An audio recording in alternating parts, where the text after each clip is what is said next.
Welcome to the second session that we're running on independent care advocacy. So there was one last week as well, and as I said, we're recording the session as a future training resource. So I'm going to introduce who's going to be running the session. So we've got Ursula here. Ursula, do you want to give us a wave? Morning. Thanks, Ursula. We've got Annie here. Morning all. Annie. And then we've got Rose here as well. Hello everyone. Yep, I'm here. And then there's me. Most people know who I am. I'm not going to go through the roles. You can see those on screen. That's lovely. So that just an introductory slide there, so we all know why we're here, which is great. As I say, my name is Rose Humphreys. I've worked with POhWER a number of years, starting out as an advocate myself, and I've been in the leadership team for probably 15, 16 years. So a lot of experience of supporting teams delivering advocacy. I want to just talk a little bit about POhWER, who we are, what we do. So we're starting out with our background and our history.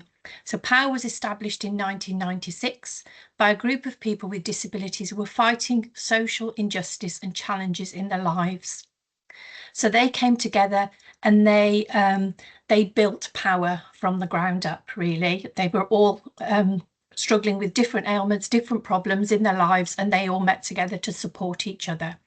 And this happened in Hertfordshire, hence the little H in POhWER. That's where it comes from. So originally back in 1996, and for the first few years, we were people of Hertfordshire want equal rights. Now POhWER has expanded to a national advocacy organisation. We still use the name POhWER. We say people over here want equal rights, and that encompasses everybody that we work with across the country. Okay.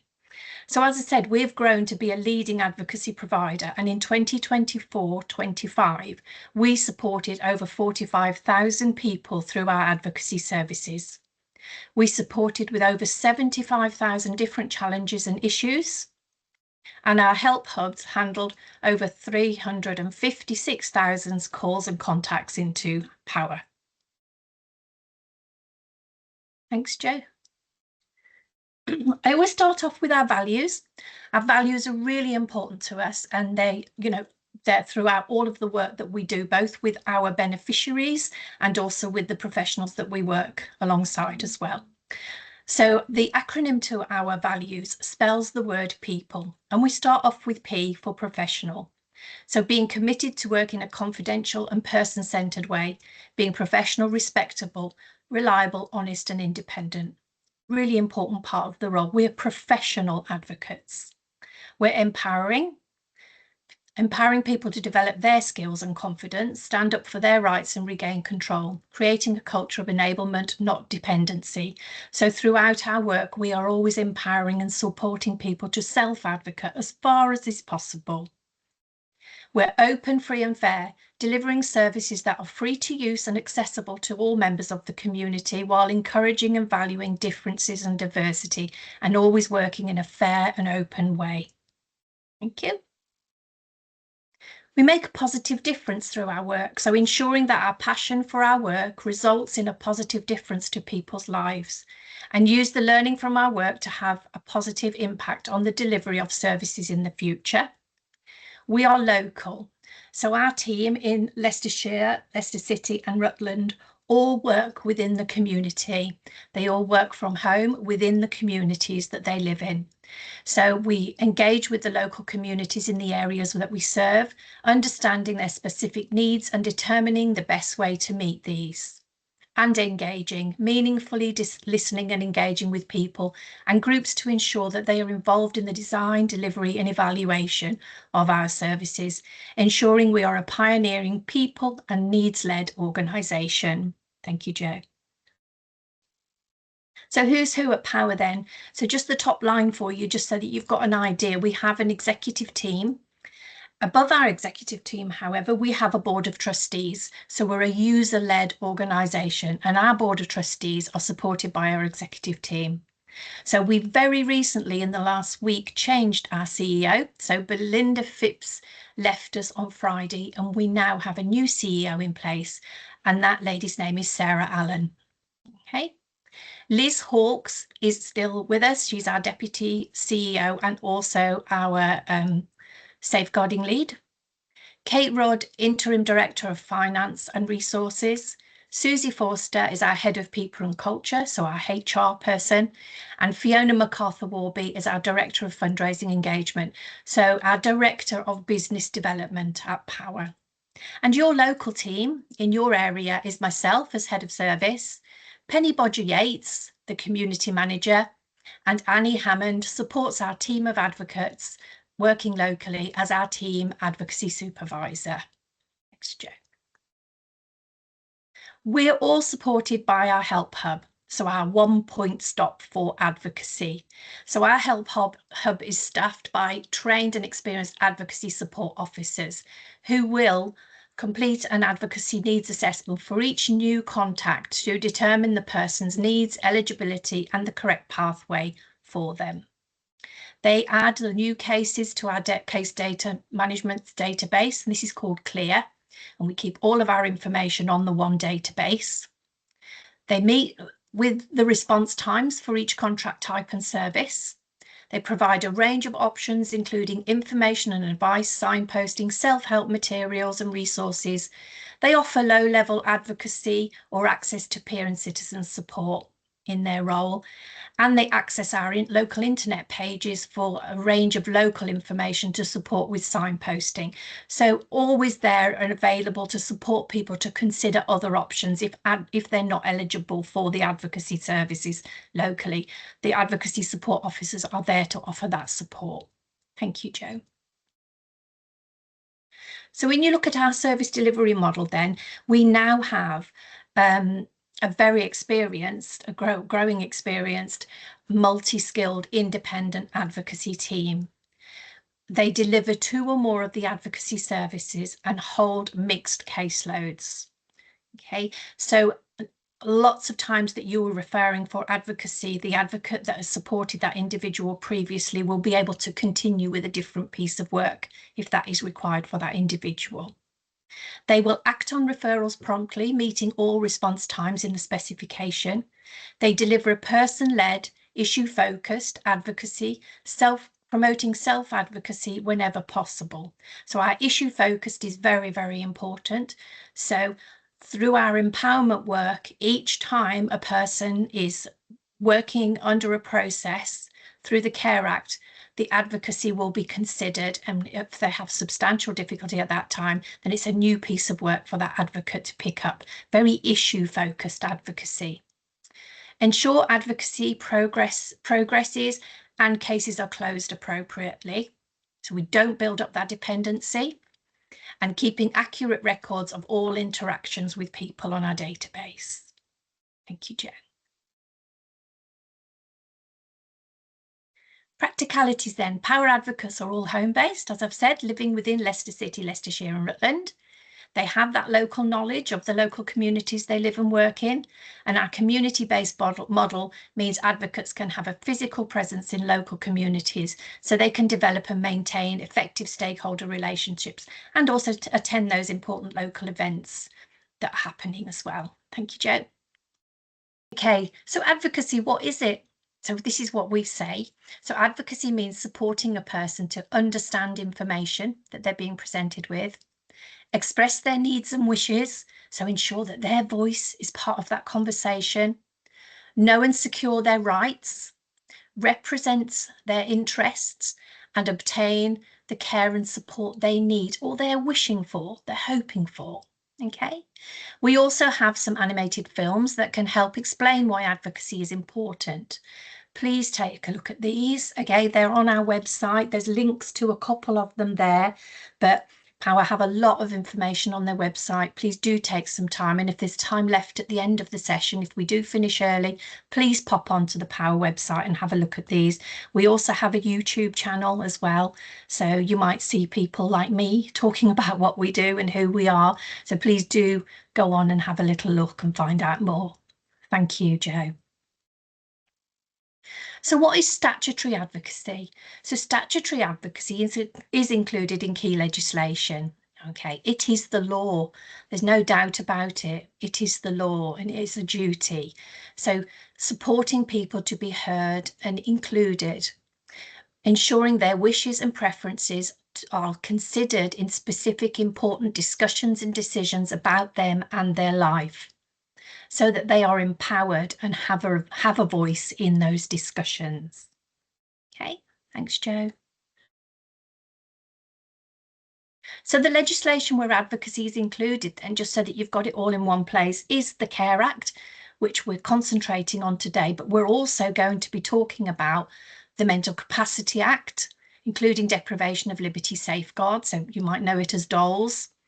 That's soon to be called Liberty Protection Safeguard. Who knows? That might be coming back out again. We've been talking about that for a long time, on and off. So, you know, we might be talking about something different to DOLS going forward. But today we're talking about DOLS, the Mental Capacity Act, the Mental Health Act with our IMHAs, and Health and Social Care Complaints Regulations is also legislative for advocacy.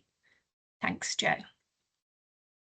So the statutory advocacy roles that we deliver then in your areas: independent mental health advocacy. So you might have heard them called IMHAs. So this, you know, that's under the Mental Health Act. NHS complaints advocacy. So everybody, no age limits, no eligibility criteria. Anybody who has reason to complain about care and support provided by the NHS or funded by the NHS has a right to advocacy support to raise their complaints. Independent mental capacity advocacy. So you will have heard of the IMCAs, including deprivation of liberty safeguards. Relevant paid persons representatives. So this is when somebody is under a deprivation of liberty. So the RPPRs. In this area, it's spot purchased on an ad hoc basis. So the current advocacy team does not provide that locally, but POhWER does provide RPPR services to your areas. Community DOL and Rule 1.2 representative role. So this is more and more emerging as more and more people are being recognised of being deprived of their liberty whilst living out in the community. And also, as we're talking about today, is the Care Act advocacy. So duty to provide Care Act advocacy under that piece of legislation. Thank you, Jo. I'm going to pass over, I think, now to my colleague Ursula, who's going to take you in a little bit more detail through some of those roles. Thanks, Ursula. Thanks, Rose. Morning, everyone. So my name's Ursula Cox. I've been with POhWER now for approximately 15 years, had a short break in service. As Rose alluded to, we now do more than one service. So I predominantly used to do the IMCA role. I now do Care Act and NHS complaints. So today I'll just be providing a brief overview of the statutory advocacy that we provide, with the exception of Care Act, which my colleague Annie will be discussing in more detail. So throughout this presentation, you'll find we're going to use Betty. Betty goes through an awful lot of different services, receives a lot of different advocacy, and she's sort of backwards and forwards. But we've just found it makes it a little bit easier to put context around what information we're giving you. So this first slide explains how you can make referrals to the IMHA service. So the IMHA service itself, the majority of the advocacy support is provided within the mental health units and hospitals within Leicestershire, Leicester and Rutland. And it's to people who are detained under Section 2 or 3 of the Mental Health Act, or people living in the community who are on a community treatment order. There are other sections, but they're the main ones that we tend to cover. So the advocate themselves, they help the person understand their rights under the Mental Health Act. So if we take Betty, she's currently in hospital, detained under Section 2 of the Mental Health Act, but doesn't know what this means.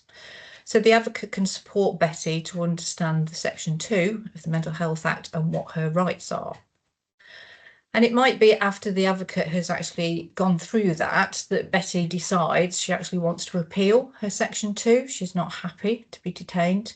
And the advocate can support and explain what that process is, how to choose a solicitor. We'll provide her with a list of approved solicitors.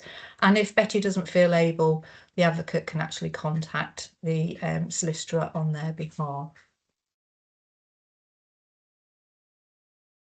So the advocate can also support with ward rounds. So if we take Betty again, she doesn't want to actually appeal her section 2, but she has got some queries about her medication and would like to discuss this in her ward round, but doesn't feel she can do this on her own. So she asks the advocate to go. The advocate will discuss with her beforehand what questions she'd like to ask, and will try, like Rose said, it's all about empowering the person, and yourselves have put that in the chat an awful lot. So obviously the advocate will always try and encourage the person, Betty, to ask the questions for themselves, but if they can't, then the advocate can do that on their behalf. So next slide, please. So the advocates do regular drop-ins within the mental health units across Leicestershire, Leicester and Rutland, and there are currently 4 advocates who have the mental health units assigned to them to provide the drop-in sessions. Advocates will check with the nursing staff if there are any patients identified requiring advocacy, or whether the mental health administrator has made us aware of anybody. And the drop-in sessions also enable the patients, if they want, to approach the advocate direct. And because the same person is going regularly, obviously people are often in hospital for quite a long time. So initially they may not want advocacy, but over time, having seen the advocate, they may feel that they want to have a chat with them, and those drop-in sessions provide that for them. Okay, next slide, please. Okay, so NHS complaints. So as it says there, it's about anybody who's got complaints or concerns about the NHS care or treatment that they've received. So the complaint can be about a GP or GP practice, dentist or dental practice, or a hospital department, or a particular health professional within the NHS. We provide a self-help information pack. That always goes out to the person who's come into our services, and as it says, it's one-to-one advocacy. So the role of the advocate, again, to empower. So to empower the complainant to make their complaint by supporting them through that process, including how to write their complaint, what outcome they'd like to expect, and including timescales.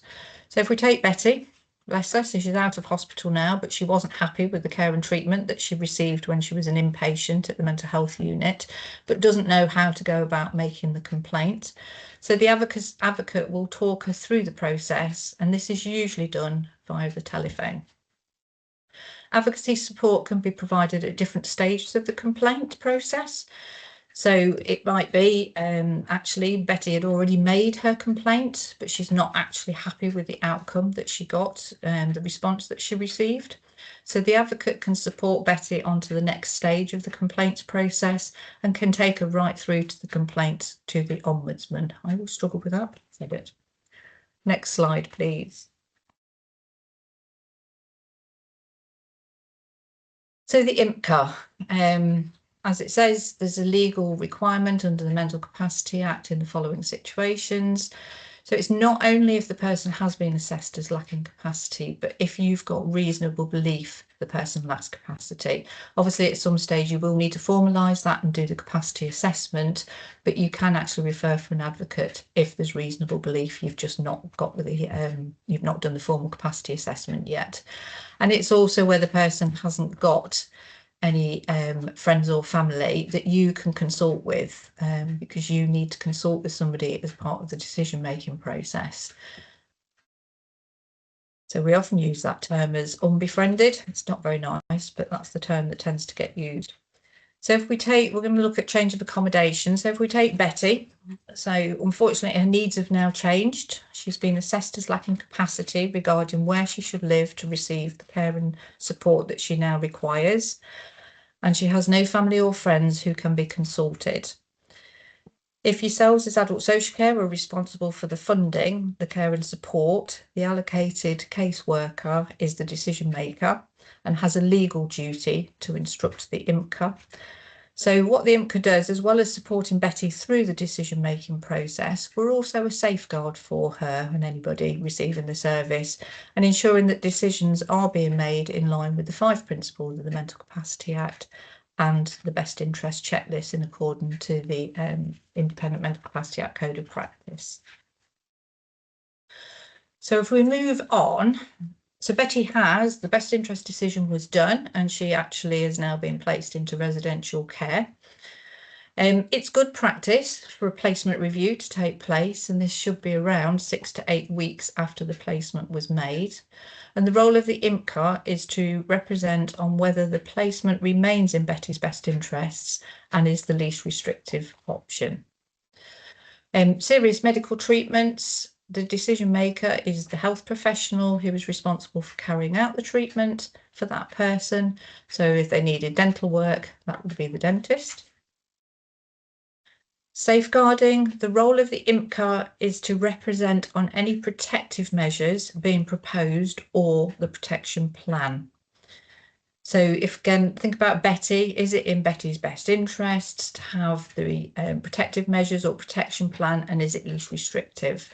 And usually we would expect the referral at the point that you are putting these measures in place, or you're at the stage of looking at a protection plan.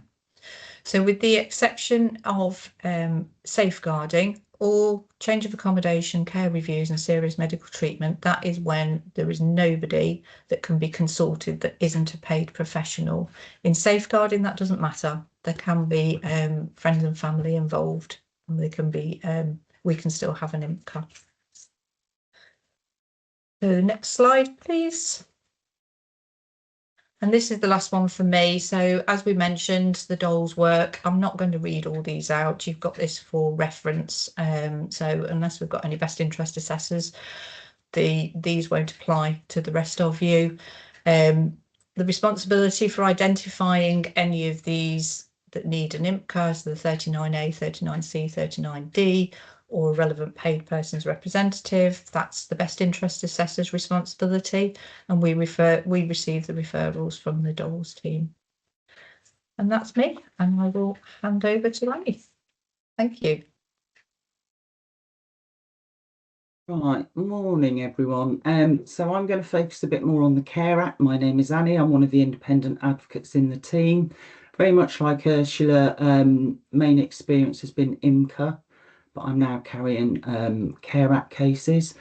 There are quite a lot of slides here, so I'm just going to go over them using Betty for context again, but I won't go over them verbatim in all cases because there's a lot of information. So your duty to arrange advocacy is under section 67 of the Care Act. And it's usually for when a person would experience substantial difficulty in understanding relevant information, retaining that information, using or weighing up the information, or communicating their views, wishes and feelings. And very much like IMCA, there isn't an appropriate person that is either willing or able to be consulted in order to support Betty to be involved in that decision. Next slide, please, Jo.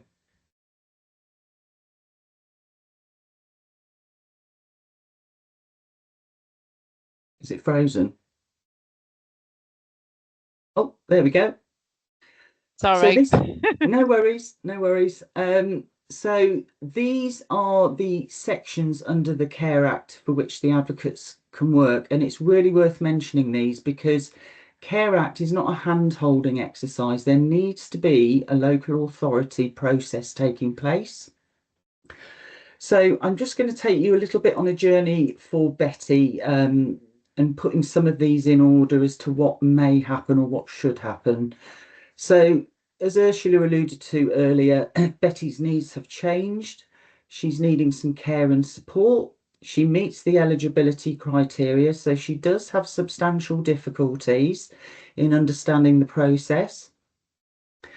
If it's the first time that she's come on the radar of adult social care, we would expect you to be doing a Section 9 needs assessment. So that's where you look at all of the areas of Betty's life and the areas that she may need some additional support. Okay. As we say, if there isn't anybody appropriate to consult, if she has that substantial difficulty, then do make a referral to us and an advocate will go and visit Betty. It's really important the advocate is given time to go and meet the person, okay, before you finalise any of these assessments, because part of that process is us being able to try and ascertain her wishes and feelings, and then to feed that back to you. Okay. On the back of that needs assessment visit, once we've fed back the information to you about Betty's wishes and feelings, then we would expect you to bring that information together, and then we sort of slide into the section 25, preparing the care and support plan. So based on those needs, if they're eligible support needs, then you would be seeking to formulate that care and support plan. And again, in an ideal world, and bearing in mind it is statutory, another referral should come our way, and we would take that information, that draft care and support plan, back to Betty, make sure that she's happy with what she's eligible to receive, because part of the advocacy role is obviously to support her through the process, help her understand, help her voice be heard, but also possibly challenge things, and I will talk a bit more about that as we go. So once you formulate the care and support plan and it's finalised and it's concluded, then we would close the case, and then going forward, and it can be at any time, 3, 6, 9, but definitely by the 12-month point, there should be a section 27 review of the care and support plan. So it's really good practice to go back and review things, make sure that the things in place are things that Betty still needs and would still like to have. It may be that she came onto your radar following a hospital discharge, and actually she's now much improved and she doesn't need some of the support that was originally put in place for us. So the review is really important.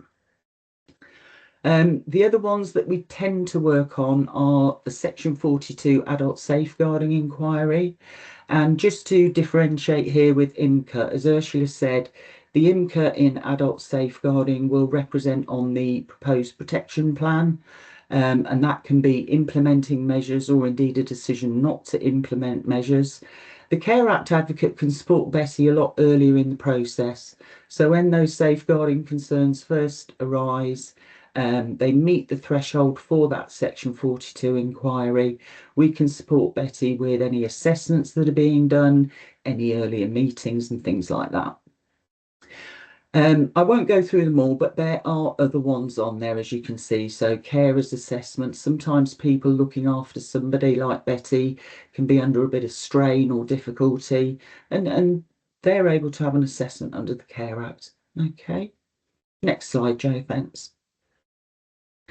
So just looking a little bit more at substantial difficulty, if Betty has just one of these 4 things, the chances are she's going to have substantial difficulty in participating in the local authority process.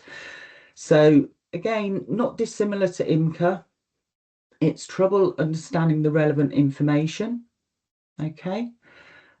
Trouble retaining it, so she's perhaps getting forgetful, she's not managing to keep hold of that information and use it or weigh it up, and she's having trouble communicating her views, wishes and feelings.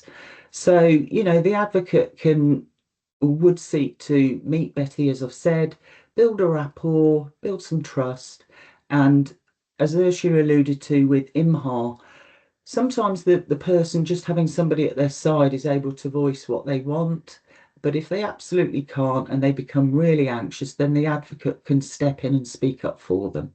Okay, but as Rose said as well, it's really important, we're always seeking to empower the person as much as we can. This is about them, okay, it's not about you and I.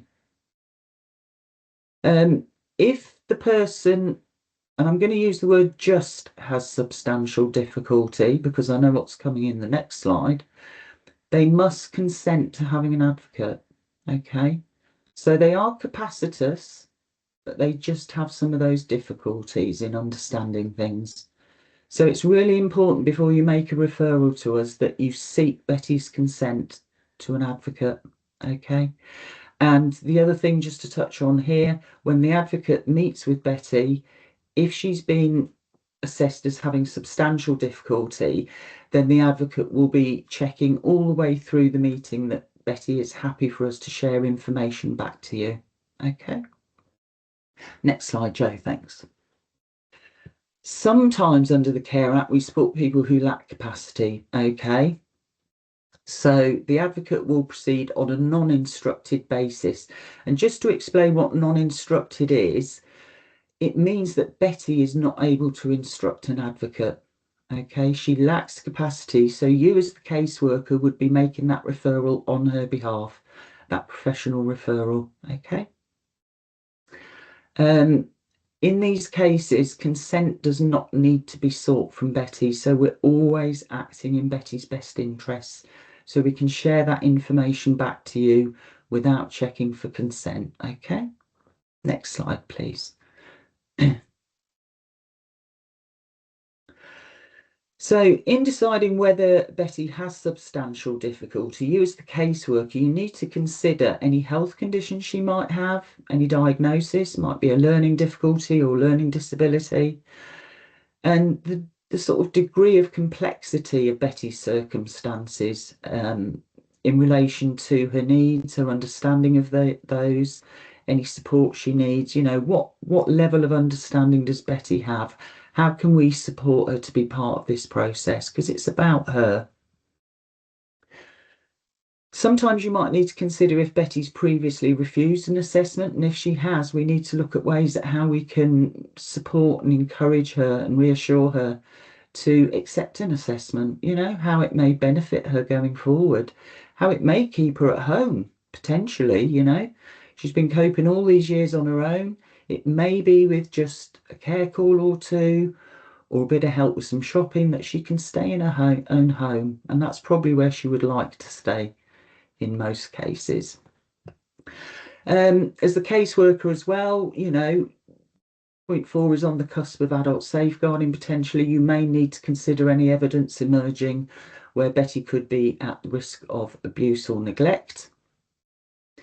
And it's incumbent on the local authority and the advocate, you know, we're making reasonable adjustments for the person in a very person-centered way. Everybody's an individual, everybody is different. So the advocate certainly will seek different approaches in supporting Betty through the process. Next slide, please. So who is an appropriate person? When is it appropriate for other people to represent the person? And when should you refer for a Care Act advocate?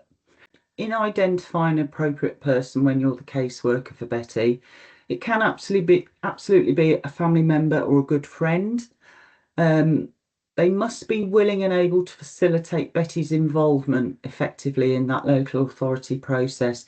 Sometimes families say, you know, I haven't had a lot of contact with Betty recently, or they may be fixated on their own benefit and not Betty's. So, you know, the person needs to be very person-centered, very much like an advocate, a paid advocate would be.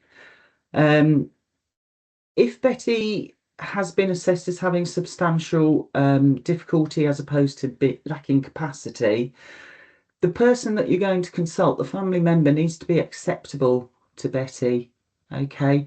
And then you obviously need to deem them as appropriate to consult.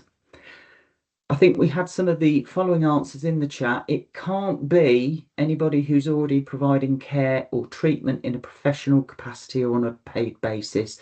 So I think somebody mentioned a PA, you know, they're supporting Betty professionally, they're getting paid to do that. So independent advocacy would be appropriate in those cases.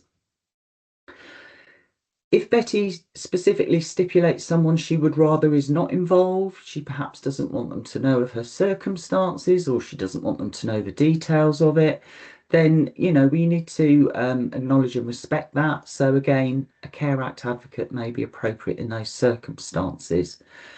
Anyone who's unlikely to be able to or available to adequately support Betty's involvement. So, you know, if the person is perhaps working a very busy full-time job and they're just simply not available as much as they might need to be, come to us and we'll support Betty. And it goes without saying, if somebody is directly implicated in a Section 42 adult safeguarding inquiry, then they're probably not an appropriate person to consult. In fact, they will not be, I would suggest. Yes, Eva, you got your hand up?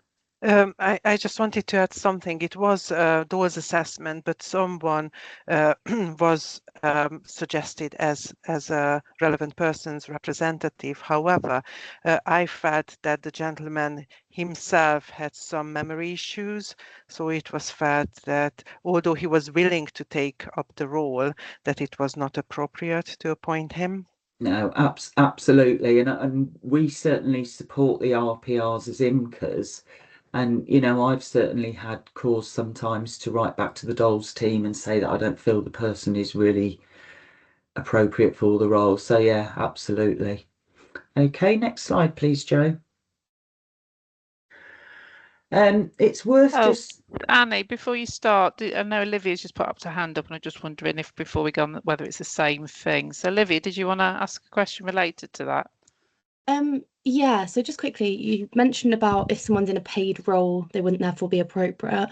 But how does that work, for example, if the individual has a support worker through the council, so like a housing related support worker, for example, would they be appropriate to be so still no, anyone in any paid capacity? Yeah. So it's not any paid capacity. I think actually the guidance says it's got, if it's related to that sort of social care, what you're looking at. So anybody in social care, I would say that extends to things like you've discussed. However, if it was a relative who worked in council tax benefit team, for instance, you wouldn't say no to them because they happen to work for the council. So I suppose it's just thinking that through. But you know, we couldn't act as an advocate in that sense. So yes, I think it's, am I right, Annie? That's how I would describe it. Yeah, I'd describe it that way. Yeah. Thank you. Yeah. Sorry, Annie, carry on. No worries. So sometimes there are appropriate people involved, okay, but for various reasons, it may be that that appropriate person wants to step back. I've had safeguarding cases, for example, where the family member isn't directly implicated in it, but they become so bogged down or blinkered, they've actually said to the caseworker, I think we need an independent advocate. I would prefer to step aside. Okay, so in those circumstances, or if there's disagreements between the appropriate person and the caseworker, and both parties agree that independent advocacy would be beneficial, then please do make that referral. Okay, next slide, please.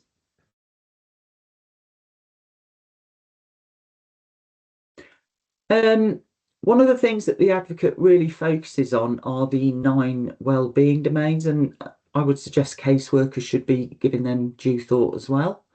I think this is where advocacy can really be beneficial for Betty, because aside from the usual things we might expect to see on a care and support plan, so personal care, mobility support, continence or things like that, it may be that we're supporting somebody slightly younger.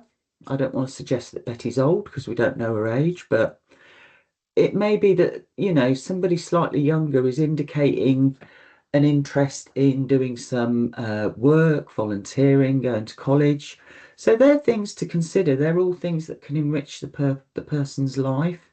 So the advocate certainly does put some focus on this and would have discussion with you if appropriate. Okay, thanks, Jo.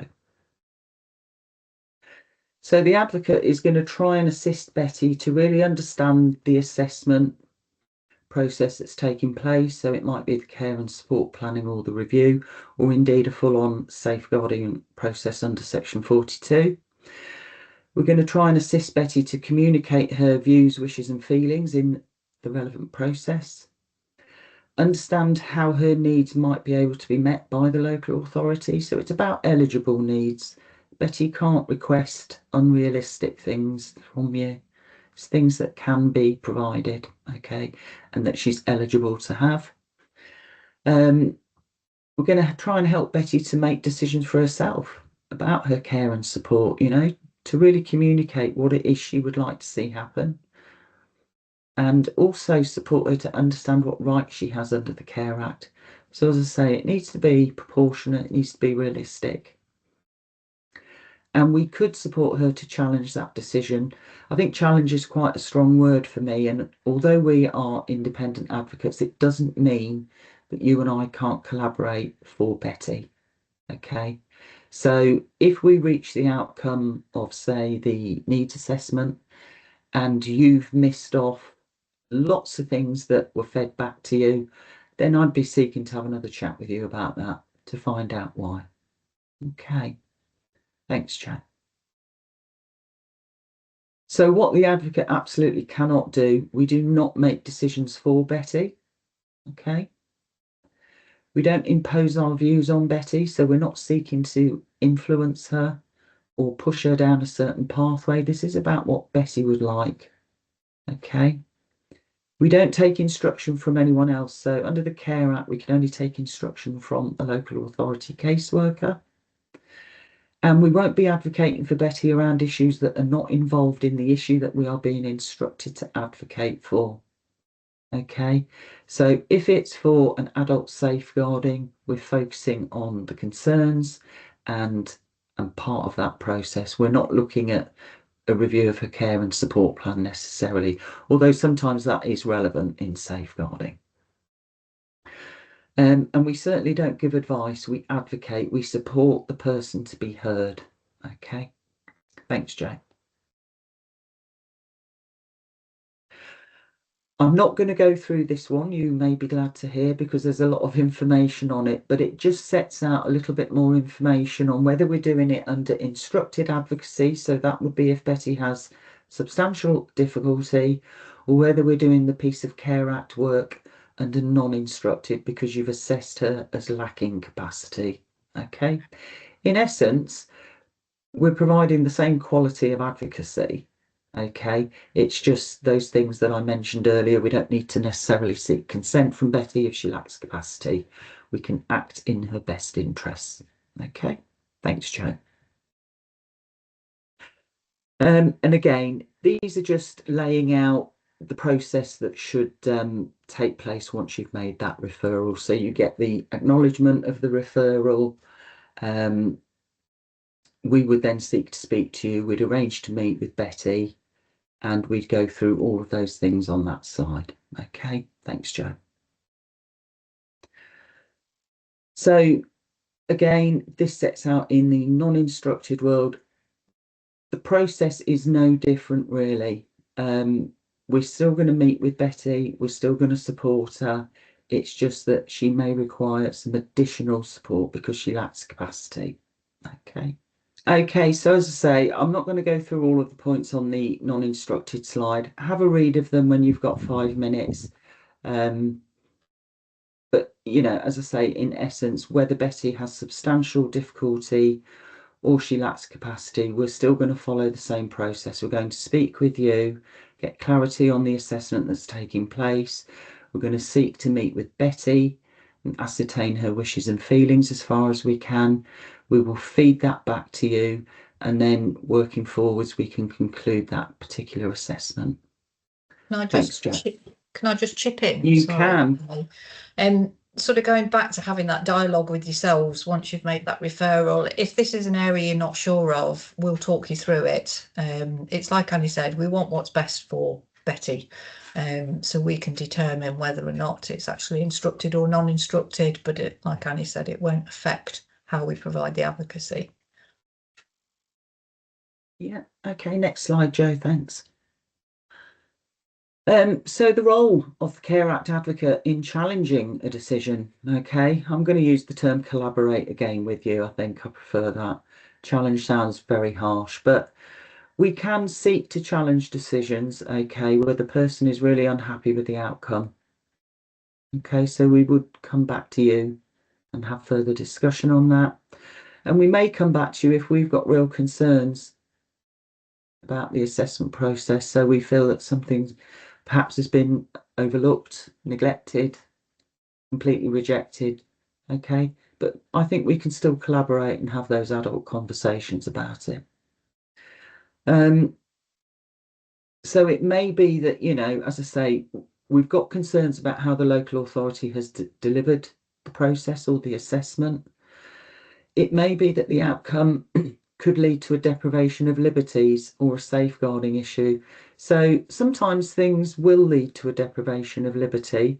I'm not sure that I would have an immediate problem with that if it was keeping Betty safe or it was in her best interest. But we may need to come back to you to have that discussion, okay? And we certainly would come back to you if we feel that the outcome of that assessment or that process has not taken proper account of those 9 wellbeing domains. Next slide, Jo, thanks. Again, I'm not going to go through this. This just really reiterates what I've said and when reviews and appeals may be made. But usually the review or should be taken within 3 months of initially receiving that care and support plan. Okay, just to go in, it's good practice to review things, make sure it's working well, make sure it's meeting Betty's needs. Okay, and then going forward, it should be at least annually. Okay, next slide. Thanks, Jo. So for more details about POhWER and the work we do, you can go to our main website at www.pohwer.net. I've always wanted to say that. We've also got a Leicester City specific page on the website that you can go and have a look at. And also feedback.